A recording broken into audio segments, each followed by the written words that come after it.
તું ક્યાં ગઈ તી? આ તારા ચક્કરમાં ચાય તારી ઠંડી થઈ ગઈ. જો હું અંદર મૂકી આવીશું. ક્યાં જાય છું મમ્મી?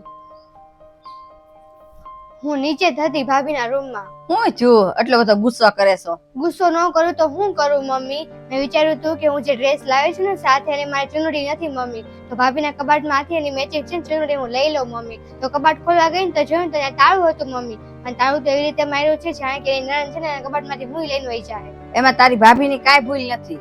એને તાળું કબાટને લગાડવાનું મેં જ કીધું તું. એ તો ના જ પાડતી હતી. કેમ મમ્મી? તે કેમ તાળું મારવાનું કીધું? એવું તો કેવો સમાન ભાભીનો ચોરી થઈ ગયો એમાં? બટા વાત ચોરીની નથી, જવાબદારીની છે. ઈ આજના જમાનાની વહુ છે, અમારી જેવી થોડી છે. ઈ અમે અમારા પિયર જાતા ને તો અમારી ચાવી છે ને કબાટની અમારા સાસુ પાસે રહેતી. વહુ જરાક આગી પાછી થાય ને તો મા દીકરી છે ને આખો કબાટ વીખી નાખતી. બિચારીનો છે ને વહુનો આખો કબાટ ખોલી નાખતી હતી. હા હું બટા મેં તારી દાદીનું તારી ફઈનું મેં બહુ સહન કર્યું છે. એટલે તારા ભાભી આવ્યા ને એટલે મેં જ એને કહી દીધું કે તારી વસ્તુ તું જ સંભાળ, મારાથી આવું બધું ન થાય.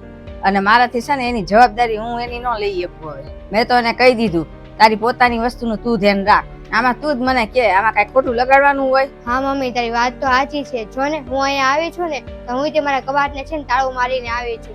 મારા સાસુએ મને કેટલા બધા ઘરેણા આપ્યા છે, તેની મારે કાંઈક જવાબદારી તો હોય ને. હું તાળું મારીને આવી છું મારા કબાટને. જોયું ને તું કારણ વગરનું ખોટું લગાડીને બેઠી હતી. આવી બધી નાની નાની વાત લઈને જ તે છે ને સંબંધ બગડે છે. હું તે કારણ વગર મમ્મી ગુસ્સો કરતી હતી, અને મને ગુસ્સો એટલે આવ્યો કે મેં છે ને આ ઘરમાં કોઈ દિવસ છે ને કબાટને તાળું મારેલું નથી જોયું મમ્મી.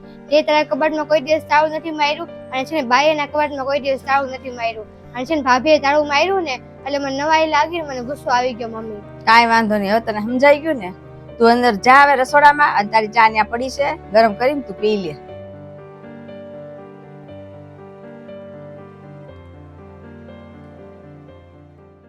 મમ્મી આ બધું શું હાલે છે? તને તો જાણે કઈ ખબર જ નથી. આ ભાભીના બેન કેમ રોજ રોજ અહીંયા આવે છે, આવીને તરત છે ને ભાભીના રૂમમાં વયા જાય છે, અને દરવાજો નથી ખોલતા. હું ખખડાવું છું તોય તે કોને ખબર રૂમમાં બેઠા બેઠા હું કરતા હોય છે. અને પછી છે ને ઓર્ડર કર્યા રાખે છે ખાવાની વસ્તુ ને બધું, મને પૂછતાય નથી પાછા.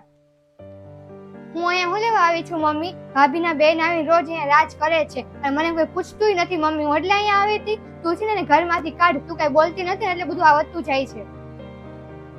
એની બેનને રોજ રોજ આવવાની શું જરૂર છે મમ્મી? એનો શું હક છે અહીંયા આવવાનો? હું અહીંયા આવી છું તેને મારી સેવા કરવી જોઈએ ને. રોજ એને છે ને બધું ખાવાનું લાવીને ઓનલાઈન ઓર્ડર કરીને ખવડાવે છે. એને મારી સેવા કરવી જોઈએ. હું અહીંયા આવી છું તો એની બેન ભલે ને અહીં રહેવા આવી, તને શું વાંધો છે? તું અહીંયા આવે જ છો ને રહેવા. અને જયારે હું ને તારા પપ્પા બે 4 ધામની યાત્રા કરવા ગયા હતા, તારા ભાઈ ભાભી એકલા જ હતા, તો એ બીમાર પડી હતી તારી ભાભી, તો એની બેન જ સેવા કરવા આવી હતી, તું નહોતી આવી. ભાભીને છે ને નણંદની સેવા કરવી જોઈએ, નણંદ ભાભીની સેવા ન કરે. ઠીક, ભાભીને નણંદની સેવા કરવાની, નણંદને એને ભાભીની સેવા નહીં કરવાની એમ ને? જો સાંભળી લે પેલી મારી વાત. તારા ભાભી ગમે એને આ ઘરે બોલાવે ને તો તારે એમાં નહીં બોલવાનું કાંઈ. ઈ છે ને એનું ધ્યાન રાખશે, મારું ધ્યાન રાખશે ને એને ઈ બોલાવશે, અને તારે જેટલા દી આ રહેવું હોય ને એટલા દી રહે. હું કાંઈ તને કહેતી નથી.